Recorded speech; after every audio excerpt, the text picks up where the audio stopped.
అయ్యో మంది అయిపోయిందే. ఓ పని చేద్దాం, అభికి ఫోన్ చేసి అడుగుదాం. హలో రే అభి, నీ దగ్గర మంది ఉందా? నా దగ్గర మొత్తం 3 కోటర్లు ఉన్నాయి. అలా అయితే నాకు 1 కోటర్ ఇస్తావా? నేను మందు ఇచ్చలేదు, ఎందుకంటే రేపు బంద్ ఉంది, అందుకనే స్టాక్ తెచ్చి పెట్టుకున్నాను నేను.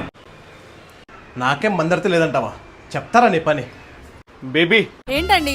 నేను నీ బర్త్డేకి గోల్డ్ చైన్ గిఫ్ట్ ఇచ్చాను కదా, నాకు కొంచెం ఇస్తావా? ఇప్పుడు ఎందుకు? మళ్ళీ తెచ్చి ఇచ్చేస్తా. సరే తీసుకోండి. సరే. అన్నా మీరా? ఆ. రండి అన్నా, రండి కూర్చోండి. ఓకే. ఏమన్నా బాగున్నారా? బాగున్నా అమ్మా. ఏందన్నా గిఫ్ట్? అది మీ వదినకి గోల్డ్ చైన్ కొన్నా. ఓ బాగుందన్నయ్య. వదిలేది ఏమైనా బర్త్డే ఉందా? అలా ఏం లేదమ్మా. మరి గిఫ్ట్ ఇవ్వడానికి ఏమైనా రీజన్ ఉందా అన్నయ్య? గిఫ్ట్ ఇవ్వడానికి ఏమైనా రీజన్ ఉండాలా? పెళ్ళ మీద ప్రేమ ఉంటే చాలు.